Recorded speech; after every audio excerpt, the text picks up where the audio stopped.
Donald Trump అనే పేరు ప్రపంచ రాజకీయాల్లో ఎప్పుడూ సంచలనమే. కాని ఈసారి ఆయన పేరు వినిపించగానే ప్రశంసలు కాదు, అనుమానాలు, ఆగ్రహం, మోసమన్న మాటలు ఎక్కువగా వినిపిస్తున్నాయి. ప్రజలకు చూపించిన ముఖమొకటి, వాస్తవంగా చేసిన పని మరోటని ఆరోపణలు రోజురోజుకీ బలపడుతున్నాయి. ట్రంప్ రాజకీయాల్లోకి వచ్చినప్పుడు తనను తాను ప్రజల నాయకుడిగా, సామాన్యుల పక్షాన నిలిచే వ్యక్తిగా చూపించారు. దేశంకోసం పోరాడతా, సిస్టంని మార్చేస్తా అంటూ పెద్ద మాటలు చెప్పారు. ఈ మాటలు నమ్మిన లక్షల మంది ఆయనకు మద్దతుగా నిలబడ్డారు. కాని కాలం గడిచేకొద్దీ ఆ మాటలు కేవలం మాటలుగానే మిగిలిపోయాయని చాలామందికి అర్థమైంది. ప్రజల నుంచి విరాళాల పేరుతో భారీగా డబ్బులు సేకరించారని ఆరోపణలు ఉన్నాయి.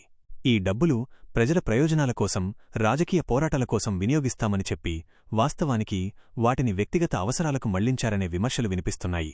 మధ్యతరగతి కుటుంబాలు, ఉద్యోగ విరమణ చేసినవారు కూడా ట్రంప్ మాటలు నమ్మి తమ పొదుపులను ఇచ్చారన్న విషయాలు బయటకు వచ్చాయి. ఎన్నికల సమయంలో ఓడిపోయిన తర్వాత కూడా ట్రంప్ ప్రజలను భావోద్వేగాలకు గురిచేశారు. నాకు అన్యాయం జరిగింది, దేశం ప్రమాదంలో ఉంది అంటూ ప్రజల్లో భయం, కోపం రగిలించారు. ఈ పరిస్థితిని ఉపయోగించుకుని మళ్లీ డబ్బులు సేకరించారన్న ఆరోపణలు ఇప్పుడు రాజకీయ వర్గాల్లో పెద్ద చర్చగా మారాయి. ప్రజల విశ్వాసాన్ని ఆయుధంగా మార్చుకున్నారని విమర్శకులంటున్నారు. ఇక వ్యాపార రంగంలో కూడా ట్రంప్ పేరు అనేక వివాదాల్లో వినిపించింది.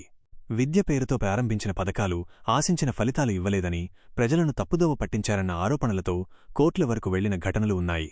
ఈ అన్ని అంశాలు కలిపి చూస్తే ట్రంప్ చేసిన పనులు ప్రజలకు చెప్పిన మాటలకు పూర్తి విరుద్ధంగా ఉన్నాయని అనిపిస్తోంది. పన్నుల వ్యవహారాలు, ఆస్తుల విలువలు, రుణాల వ్యవహారాల్లోనూ స్పష్టత లేకపోవడం, వేర్వేరు సందర్భాల్లో వేర్వేరు లెక్కలు చూపించారన్న ఆరోపణలు ఆయనపై మరింత ఒత్తిడి పెంచుతున్నాయి. ఇవన్నీ కలిపి చూసినప్పుడు ట్రంప్ భారీ మోసమన్న మాట కేవలం రాజకీయ ప్రత్యర్థుల నినాదం మాత్రమే కాదు, ప్రజల్లో కూడా బలంగా వినిపిస్తోంది. ఈ పరిణామాలన్నీ ఒక విషయాన్ని స్పష్టంగా చెబుతున్నాయి.